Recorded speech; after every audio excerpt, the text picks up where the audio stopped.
La bourse, les cotations, en partenariat avec igmarkets.com. Bonjour et bienvenue dans votre espace de formation en analyse technique. Après l'étude des triangles au dernier chapitre, la leçon numéro 9 aborde de nouvelles figures graphiques de continuation de tendance, les drapeaux et leurs variantes en fanion et en biseau. Voici un aperçu sur ces figures graphiques que nous aborderons successivement. Les drapeaux sont des figures de continuation représentées par un petit canal oblique dont l'inclinaison est inverse à celle de la tendance. Fanions et biseaux sont des variantes du drapeau. Les fanions sont de petits triangles symétriques, les biseaux sont des triangles un peu plus grands et inclinés dans le sens opposé à la tendance. Petit rappel sur les configurations en triangle étudiées à la leçon précédente. Les triangles correspondent à une phase de consolidation ou d'indécision provisoire, avant la reprise d'un mouvement directionnel.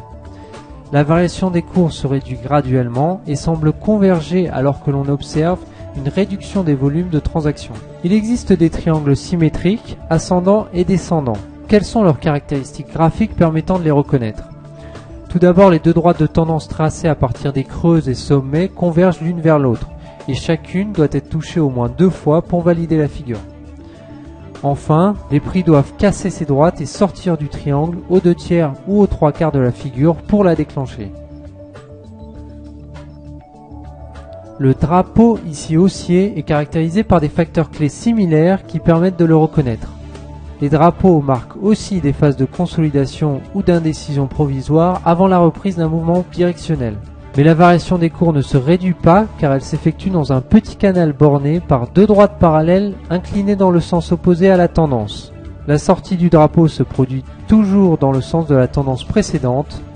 L'existence d'une tendance marquée précédant le drapeau est donc nécessaire à la pertinence de cette figure de continuation. Le drapeau traduit une anticipation de fin de mouvement lorsqu'il est en formation. Ainsi, les volumes ont tendance à baisser à l'intérieur de la figure. La sortie se fait quant à elle avec puissance et volume car elle marque une reprise de la tendance après consolidation des cours et un changement de psychologie des opérateurs.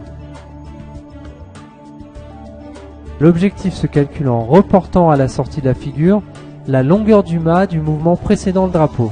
La figure est invalidée en cas de réintégration du canal du drapeau.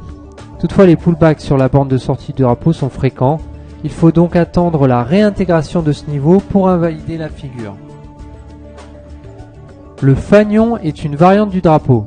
Il s'agit aussi d'une figure de continuation de tendance, à la différence que la consolidation des cours s'effectue à l'intérieur d'un petit triangle symétrique pour le fanion et non plus d'un canal comme pour le drapeau. La sortie d'un fanion se produit donc aussi dans le sens de la tendance précédente. Les volumes se contractent à l'intérieur du fanion car les intervenants de marché anticipent une fin de mouvement et leur intérêt pour le titre baisse avec la fixation de son prix.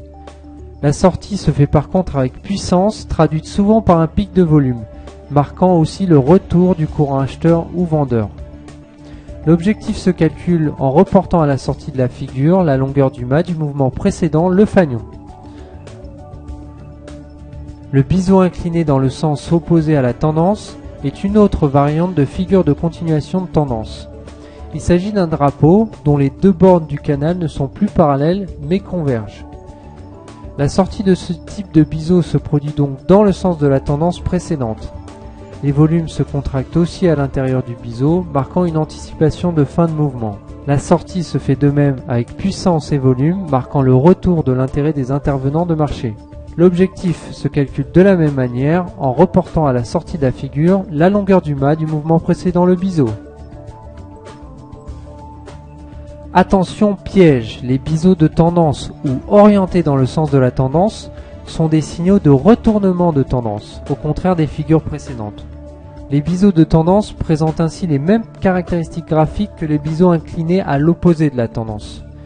Il s'agit d'une consolidation entre 2 droites convergentes et inclinées, mais l'orientation de la figure du biseau dans le sens ou non de la tendance permet de les différencier. Voici quelques exemples vous permettant de vous entraîner à repérer les drapeaux et leurs variantes sur des historiques de cours. La nécessité de l'existence d'une tendance bien marquée est ici clairement illustrée. Tendance haussière, ou baissière. Cette tendance est encore une fois nécessaire à la pertinence de ces figures de continuation. Par ailleurs, de nombreuses figures de continuation peuvent se suivre au sein d'un même mouvement, car elles alimentent la poursuite de la tendance grâce aux phases de consolidation qu'elles représentent. Ici, les drapeaux en rouge et les biseaux en vert se suivent en effet dans la continuation de la tendance qu'ils construisent. Des figures apparaissent aussi au sein d'autres figures. Par exemple, le grand drapeau de gauche, une fois déclenché, se poursuit par un biseau et un drapeau avant que son objectif de sortie ne soit atteint. C'est à vous maintenant de chercher les figures graphiques. Vous pouvez cliquer sur le bouton pause afin de prendre le temps d'observer les configurations. Que voyez-vous sur cette partie ?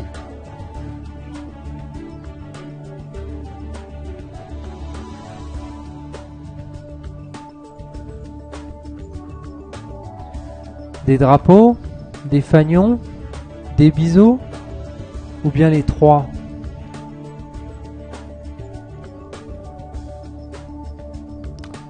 Eh bien, on voit apparaître les trois variantes du drapeau. Tout d'abord un petit fanion, puis un long drapeau encadré par deux petits drapeaux, et enfin un grand biseau, attention, toujours incliné dans le sens opposé à la tendance, afin qu'il s'agisse d'une figure de continuation de tendance. Voilà pour les drapeaux, les fanions et les biseaux. La prochaine leçon numéro 10 concernera les formations en creux et en sommet. La bourse, les cotations, en partenariat avec igmarkets.com.